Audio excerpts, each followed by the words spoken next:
Good morning, students. So our next topic is ohmic and non-ohmic devices.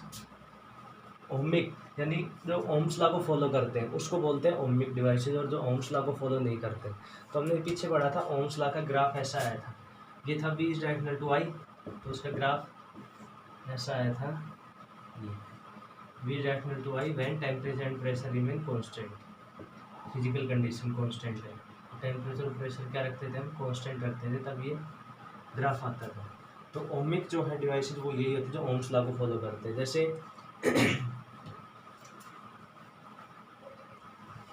ये हमने voltage set कर दिया, हमने वोल्टेज रखी 0 तो करंट भी 0 था, वोल्टेज कर दी 1 वोल्ट, करंट 0.1 हो गया, वोल्टेज 2.2, 3 कर दिया 0.3, 4 कर दिया 0.4 हो गया, 5 कर दिया 0.5 हो गया। तो इसमें ये है कि जैसे जैसे हम वोल्टेज को इंक्रीज कर रहे हैं तो करंट भी वैसे इंक्रीज होता जा रहा है, तो ये ओम्स लॉ को फॉलो कर रहा है ये। तो ऐसे जो है डिवाइसेस को क्या कहेंगे, ओमिक डिवाइसेस, जो ओम्स लॉ को फॉलो करते हैं। दूसरा आता है non ohmic devices. Non ohmic कौन से होते हैं, जैसे उसमें हमने ये देखिए वोल्टेज कर दी 0 तो करंट है 0, वोल्टेज फिर हमने 1 वोल्ट की 0, 3 पे 0, फिर 2 पे 0, 3 पे 0, 4 पे 0, 5 पे 0, 6 पे 0, 7 पे आई वो 0.1 एम्पियर, 8 पे 0.2, 9 पे 0.3, 10 पे 0.4। तो ये नॉन ओमिक हो गया, क्योंकि जब 0 वोल्ट था तो 0 ठीक है, 1 करती फिर भी 0 करंट है, 2 करती फिर भी 0 है, 3 भी 0, 4 भी 0। जब 7 किया तब करंट, जब वो ओम्स लॉ को फॉलो करना स्टार्ट कर दिया। तो ये जो है, ये या वी आई करेक्टरिस्टिक दिखा रहा है, वो है किसकी, नॉन ओमिक डिवाइसेस की। और ये जो करेक्टरिस्टिक बनाई, ये बनाई है सेमीकंडक्टर के लिए।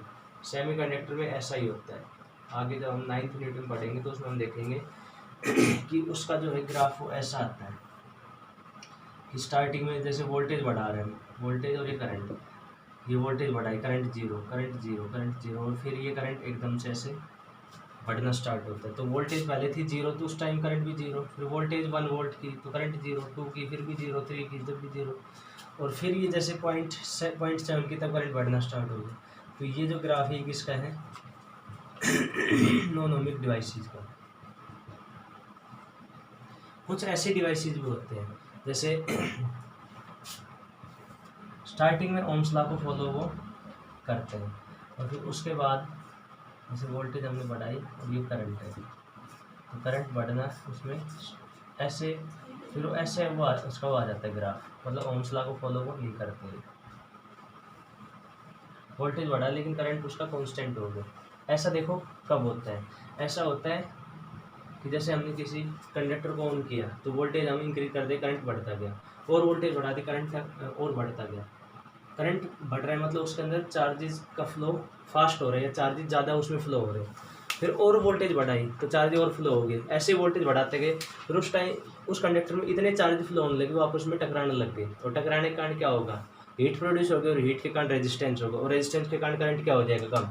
तो पहले देखो इतनी वोल्टेज हमने बढ़ाई, इतनी वोल्टेज उठते इतना करंट आया, फिर इतनी वोल्टेज बढ़ाई तो करंट भी उतना ही बढ़ गया, फिर हमने देखा यहाँ तक, इतनी वोल्टेज बढ़ाई तो करंट भी उतना ही हो गया। फिर हम देख रहे हैं वोल्टेज बढ़ाई हमने इतनी और करंट बढ़ा, इसमें वोल्टेज बढ़ाई इतनी, करंट बढ़ गया इतना। फिर जैसे हमने यहाँ पे देखा वोल्टेज बढ़ाई हमने इतनी और करंट कितना बढ़ा, सिर्फ इतना सा। तो उस टाइम करंट कम क्यों बढ़ता है, क्योंकि करंट उसमें उस टाइम इतने ज़्यादा इलेक्ट्रॉन हो जाते हैं कि वो आपस में टकराते रहते हैं, और टकराने के कारण क्या होगा, रेजिस्टेंस इंक्रीज होगा, हीट उसमें प्रोड्यूस होती है। और ऐसा ही देखते हैं हम कि एक कंडक्टर में काफ़ी देर तक करंट प्रोड्यूस होता रहता है तो उसमें हीट प्रोड्यूस होने लग जाती है। इसीलिए हम लैब के अंदर जो भी एक्सपेरिमेंट करते हैं तो हम क्या करते हैं, उसमें ओम्स लॉ का जो एक्सपेरिमेंट करते हैं उसमें करते हैं, जैसे हमने उसमें रीडिंग ली ऑफ कर देंगे, फिर हमने दूसरी रीडिंग ली ऑफ कर देंगे। क्यों करते हैं ऑफ हो, क्योंकि ज़्यादा देर तक करंट जाएगा तो हीट प्रोड्यूस होगी, और हीट के कारण क्या होगा, ये कंडीशन नहीं होगी फुलफिल, टेम्परेचर बढ़ेगा कांस्टेंट नहीं रहेगा, और टेम्परेचर कांस्टेंट नहीं रहेगा तो फिर ओम्स लॉ को फॉलो नहीं करेगा। तो इसलिए हम बार बार उसमें जैसे ही ली रीडिंग फिर ऑफ कर देंगे, फिर रीडिंग ली फिर ऑफ कर देंगे। तो ये जो डिवाइसेज है ये नॉन ओमिक डिवाइसेस, ये भी नॉन ओमिक है, और ये ओमिक है, ये ओम्स लॉ को फॉलो कर रहा है। तो लिखो ओमिक एंड नॉन ओमिक में दोज डिवाइसेज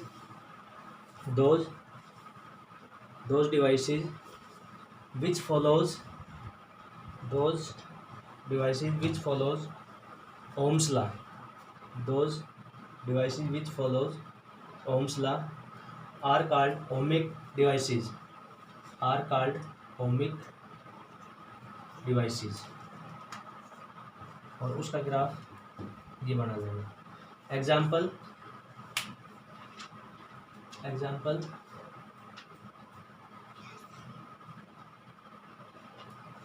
कंडक्टर्स, एग्जाम्पल लिख लो मेटल्स या कंडक्टर्स।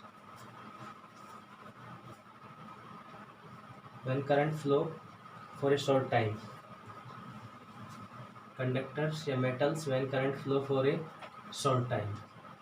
ये हो गया एग्जाम्पल ओमिक का। अब लिखो नॉन ओमिक में, दोज devices